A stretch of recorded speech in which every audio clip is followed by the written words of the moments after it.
Good morning, everyone. It is Wednesday, April 6th, 2022, and it's time for our poolside discussion number 10.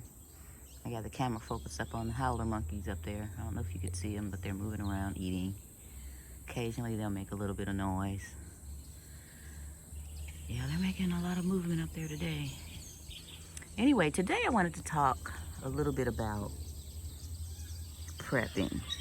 At some point or another, prepping was looked at as something to be weird, or, the weirdos and the crazy people are prepping, and kind of started out hearing about prepping in 1999 when they had the Y2K thing and nothing happened and everybody laughed at those people. But now, there are so many people online talking about prepping. I watched a series that was about 10 different days. It was 10 days long, and it had 2 or 3 speakers every day. It was called Endgame. It was put out by a group called Revealed Films or Revealed Movies, and I think the head of that, his name is Patrick Gentempo, if I'm not mispronouncing his name. But it was called Endgame, and Endgame featured a lot of people talking about a lot of different things concerning, what's going on right now and trends. There's a movie out there, a little documentary by Mr. Daly, as I recall, millionaire, talking about the fact that he took the time to go all the way back in history to even the Egyptian times and figure out the trends, and the same cycle happens every time, and we're at the bottom of that cycle, and it's time for I don't want to say a very rough change. I'm not going to use the V change. I'm not going to use the V word, but a very rough change. So I think I got some competition up there somewhere with these birds. So as far as prepping is concerned, this whole series called Endgame went through the ins and outs of prepping, whether you're in a condominium in a downtown area or whether you're out in the rural area with 60 acres. There are things that could be done. Most of these people that were interviewed were in places like Utah. I don't know, there's a specific religious group that kind of gravitates to that area, and that particular religious group has a lot of systems in place to make them very wealthy, and that's what they're doing, prepping. People talked about how much land they had, which for the most part, most people don't have the ability to go out and get a 10, 20, 30 acre plot somewhere and put chickens out there and all that they do.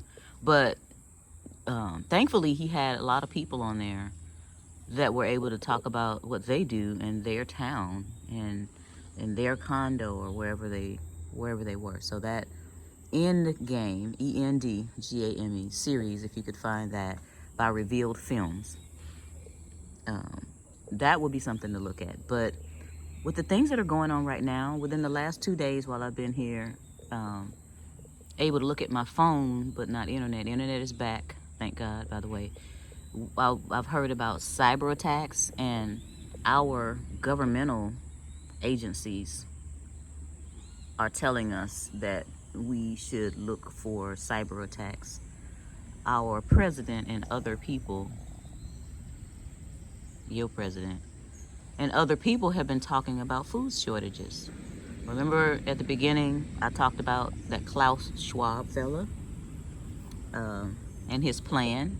If you guys would take some time to go and look at some of the videos that he has produced. They just had a World Economic Forum in Dubai this year, not too long ago, just like they had Event 201, a couple of months before this virus started spreading.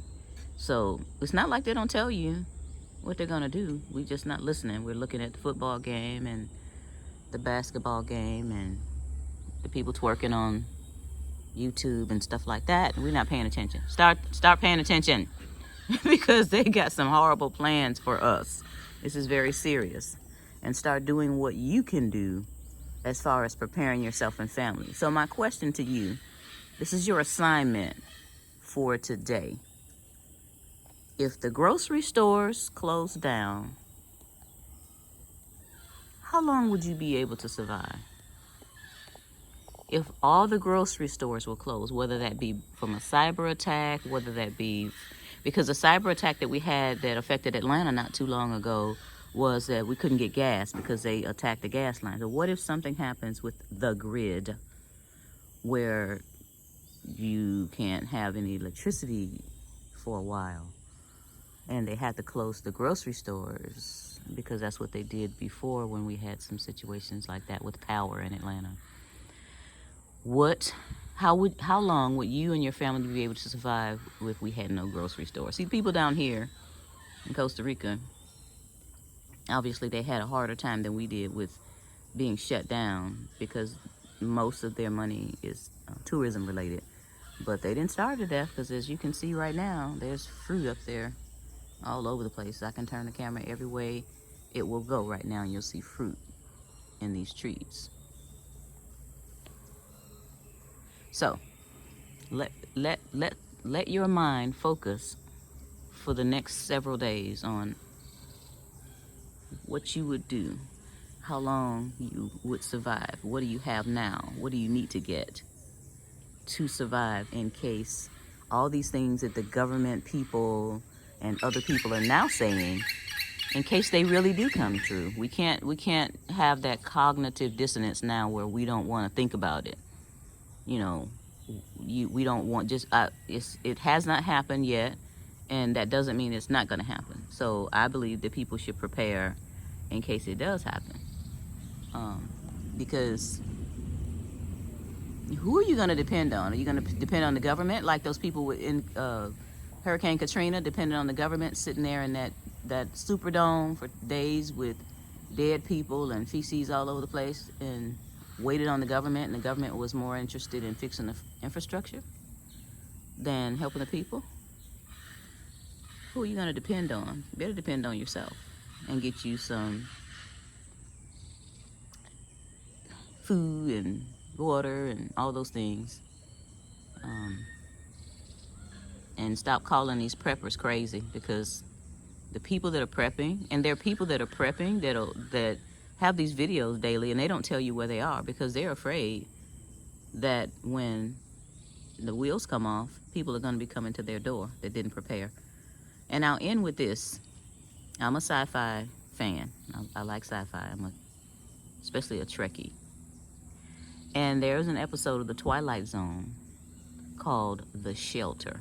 Now, Twilight Zone's back in the 50s, 1960s, and that's your other assignment for today. Go and look up the episode of The Twilight Zone called The Shelter. And look at that episode. And I want to know in the comment section what you got out of that episode of The Shelter. I really want you to take the time because it might make the hair on the back of your neck stand up from the 1950s or 60s. And with that, I'm going to go and get ready to take a tour of downtown Limon. I want to know more about the major city with the port. You all have a wonderful Wednesday. Bye-bye.